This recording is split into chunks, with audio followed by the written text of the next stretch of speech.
মাকে হারানোর পর বোঝা যায় মায়ের কথা। যে সকালে তুমি ঘুম থেকে উঠতে মায়ের ডাক শোনার জন্য, আর সেই ডাক চিরদিনের জন্য থেমে গেছে। যে হাতে তোমার জন্য খাবার বানাতেন, ভালোবাসা দিয়ে মাথায় হাত বুলিয়ে দিতেন, আজ সেই হাত মাটি নিচে।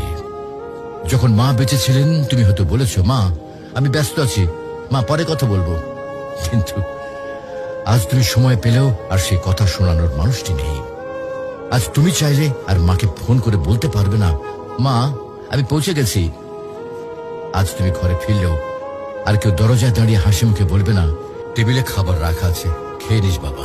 মাকে হারানোর পর বোঝা যায় তিনি শুধু একজন মা ছিলেন না, তিনি ছিলেন ঘরের আলো, জীবনের দোয়া আর হৃদয়ের শান্তি। এখন বুঝতে পারো মা যে বারবার নামাজের কথা বলতেন, ভালো মানুষের সাথে চলতে বলতেন, এগুলো তোমার জন্য কত বড় উপহার ছিল। প্রিয় ভাই বোন, মাকে হারিয়ে আফসোস করার আগে কদর করো। মায়ের হাতে চুমো দাও, তার জন্য দোয়া করো, তাকে জড়িয়ে ধরো যতদিন তিনি আছেন।